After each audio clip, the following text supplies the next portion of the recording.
Assalamualaikum warahmatullahi wabarakatuh. Baiklah, kami dari kelompok 2 akan mempresentasikan hasil diskusi di kelompok kami.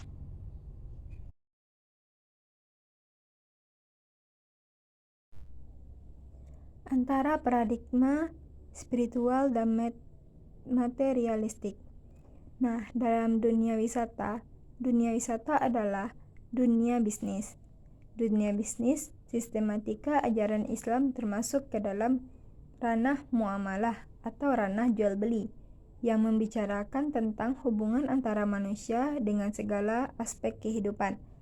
Aktivitas bisnis yang selama ini berkembang tentu berakar dari paradigma dari laba, karena laba untuk laba, harta untuk harta, dan modal untuk modal, modal untuk modal.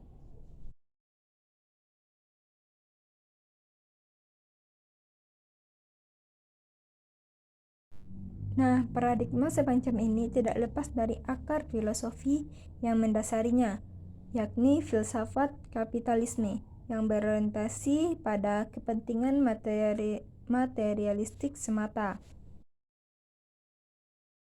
Ini memacu diri memburu harta sebanyak-banyaknya melalui pilihan dan cara masing-masing.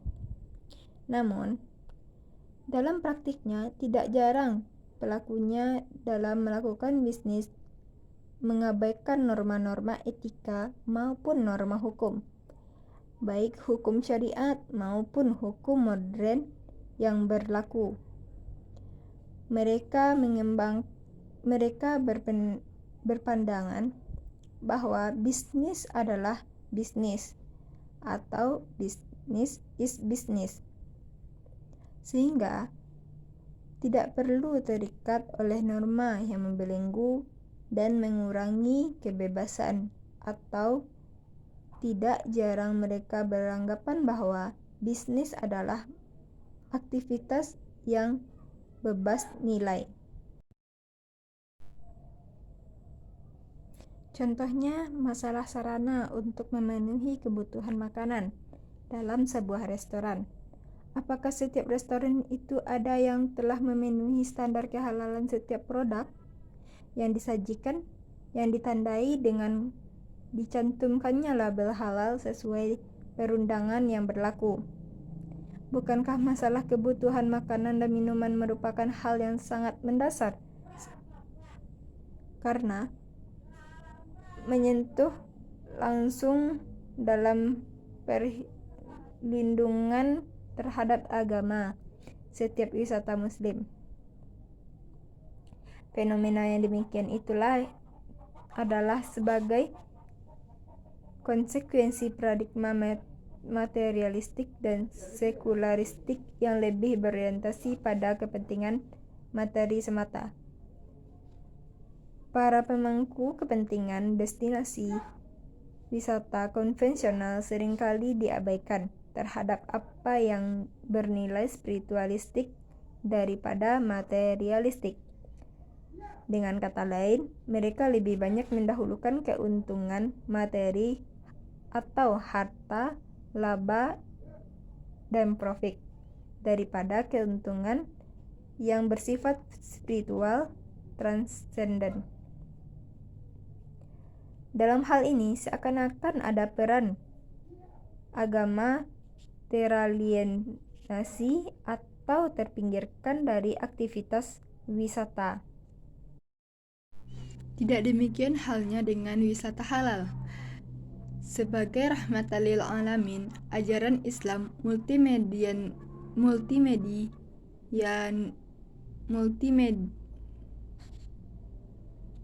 tanpa kecuali bisnis wisata halal tentu berpijak di atas paradigma sendiri yang universal, yakni Tuhan karena Tuhan dan untuk Tuhan.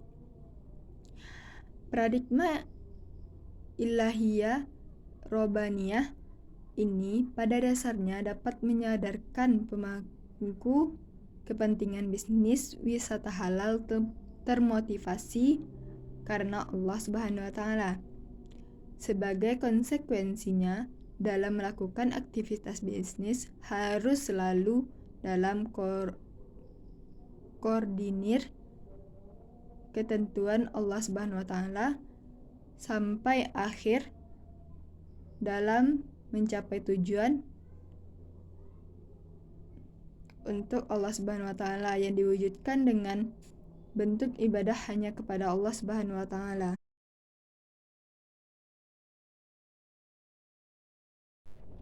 Karena apa yang kita kelola dalam bisnis wisata halal pada hakikatnya milik Allah Subhanahu wa taala, pemilik mutlak yang menguasai kehidupan, sedangkan manusia hanya sebatas penerima amanah dan pemilik sementara.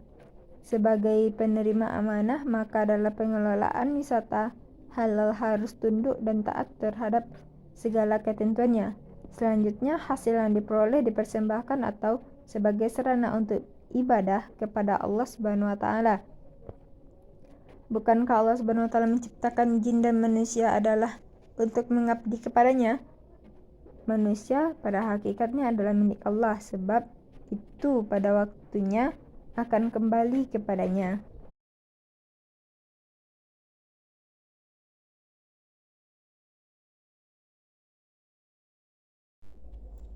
Karakteristik spesifikasi wisata halal kiranya dapat dipetakan sebagai berikut. Yang pertama, mengapresiasi segala ketentuan syariat dan bernuansa islami. Yang kedua, steril dari hal-hal yang haram yang kontraproduksi dengan prinsip halal sebagaimana yang telah ditetapkan dalam syariat. Dan tiga, ada persentuhan antara nilai duniawi atau profan dan ukrawi atau spiritual transenden. Yang keempat, melindungi akidah pengunjung atau wisata muslim dari perilaku yang kontraproduksi dengan ketentuan syariat. 5. Menjalin kepastian hukum bagi wisatawan yang berkunjung baik secara syariah maupun perundangan nasional. 6. Di balik segala bentuk aktivitas yang dilakukan dihadapkan mengandung makna ibadah atau ghairu mahdah bagi pelaku yang sesuai niat atau motivasi kepastian masing-masing.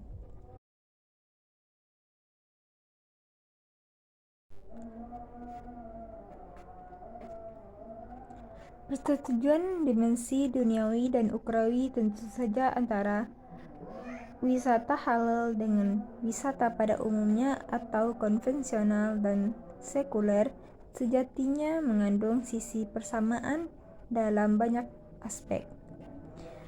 Namun, dengan demikian destinasi ini memiliki karakter spesifik yang membedakan dari dinasti wisata yang sekularitas atau sekularistik. Dilihat dari aspek persamaan, misalnya antara lain, keduanya sama-sama membutuhkan stakeholder, baik wisata Nusantara atau Wisnu maupun wisata mancanegara atau Wisman. Semakin tinggi frekuensi pengunjung terhadap kunjungan, berkecenderungan akan semakin tinggi pula dampak ekonomi yang akan diperoleh. Sekaligus dapat dijadikan salah satu parameter bahwa semua dinasti banyak diminati oleh kalangan luas.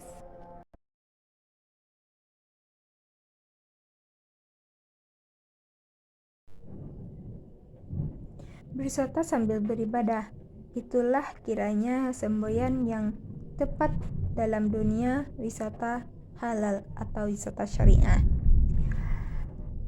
Wisatawan menikmati berbagai atraksi wisata yang disajikan yang dapat menimbulkan kepuasan lahir. Namun, di sisi lain, ia akan tidak pernah lupa menunaikan kewajiban beribadah kepada Tuhannya, melakukan sholat misalkan. Karena ketersediaan sarana masjid yang memadai dan adanya kumandang azan setiap masuk sholat azan.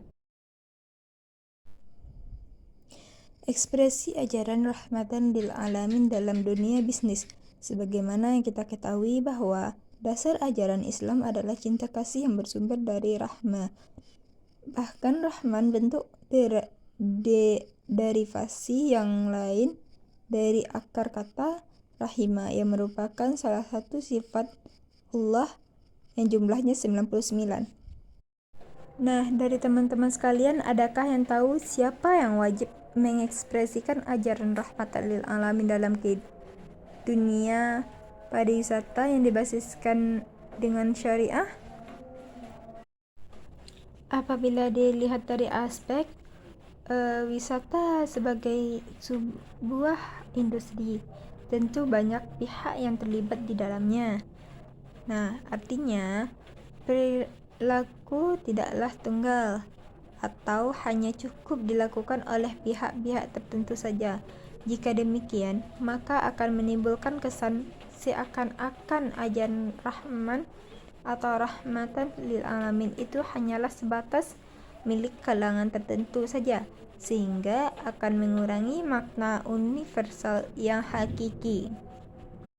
Mereka antara lain adalah para pemangku kebijakan. Dalam hal ini adalah para penguasa yang terkait. Para pelaku usaha seperti pemilik atau pengelola hotel, restoran, transportasi atau travel, pemandu wisata, dan masyarakat secara keseluruhan. Mereka inilah yang harus menjadi ujung tombak pengembangan destinasi wisata halal sebagai ekspresi dari ajaran yang rahmatan lil alamin. Ekspresi unik yang membedakan dengan destinasi wisata konvensional. Di dalamnya perlu adanya nilai-nilai plus yang tidak diperoleh oleh mereka yang pernah berkunjung ke tempat lain yang tidak atau kurang mencerminkan nilai-nilai syariah Islam.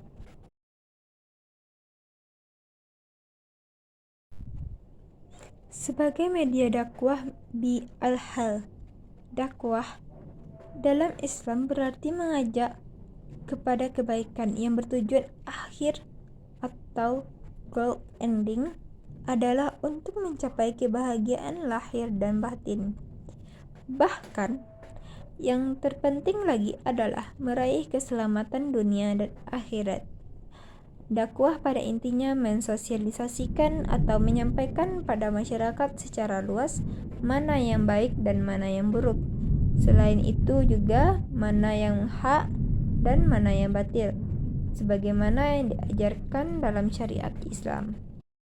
Wisata halal sejatinya merupakan salah satu media dakwah untuk membumikan syariat Islam di ranah bisnis. Oleh karena itu, apa saja yang dapat dijadikan dasar untuk meyakinkan kita selaku umat muslim atau Islam sehingga perlu didukung eksistensi dan kehadirannya. Selanjutnya, daya dukung apa saja yang perlu disiapkan oleh pemangku kebijakan, investor maupun pengusaha dengan segala macam aktivitas yang dilakukan.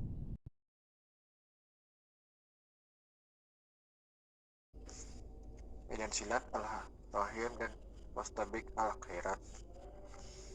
Sebagaimana lazimnya dalam aktivitas bisnis, tentu paling tidak ada produsen dan konsumen, ada penjual dan pembeli, dan seterusnya. Tugas produsen adalah memproduksi, sedangkan konsumen adalah sebagai pengguna. Dalam kaitan dengan industri wisata halal, produsen adalah di antara pemangku kepentingan yang memproduksi apa saja yang akan disajikan di dalam destinasi wisata yang dikembangkan, sedangkan konsumen adalah penikmat, pengguna, dan pemakai dari apa saja yang disajikan oleh produsen itu. Di sisi lain, dalam dunia wisata halal maupun konvensional pasti ada interaksi antar wisatawan selaku konsumen, baik sesama muslim maupun yang beragama lain. Tujuan mereka adalah sama, yakni untuk berlibur dan bertadabbur, sehingga perlu saling menghormati dan menghargai antara yang satu dengan yang lain. Justru disinilah ajang saling mengenal antara yang satu dengan yang lain, baik yang domestik maupun mancanegara. Disinilah ajang silaturahmi antar manusia dan antar bangsa. Bahkan sesama muslim bisa saling mengenal antara yang satu dengan yang lain. Kendati bisa jadi interaksi tidak dalam jangka waktu yang lama, tetapi secara teologi itulah kekuasaan Tuhan yang telah menciptakan manusia yang beragam etnis, kulit, budaya, tingkat sosial, ekonomi, kebangsaan, dan lain sebagainya. Namun dengan demikian dapat memunculkan realitas persaingan dan merupakan sunatullah yang paling terjadi dalam bidang apapun. Sumber daya manusia butuh penguasaan sains dan syariah. Menurut Muhammad Abdul Manan, paling tidak ada tempat faktor produksi dalam upaya pengembangan industri yang harus terpenuhi ketersediaannya, yakni tanah, tenaga kerja, modal, dan organisasi. Yang paling strategis adalah tenaga kerja atau human resource. Dalam menjalankan perannya masing-masing, ini maksud tenaga kerja atau faktor manusia dalam dunia industri tidaklah dalam pengertian yang sempit, seperti tenaga kasar tanpa skill dan penguasaan pengetahuan. Adapun infrastruktur yang mendukung diantaranya tempat ibadah, tempat transportasi, akses jalan, dan hotel atau tempat penginapan.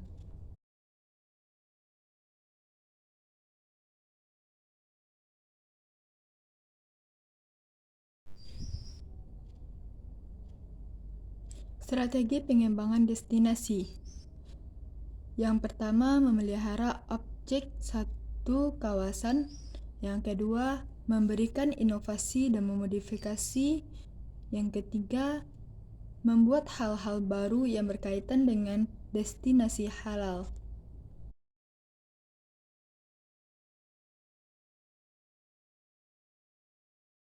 Jangan lupa tinggalkan like, comment, and share. Dadah, sampai jumpa. Wassalamualaikum warahmatullahi wabarakatuh.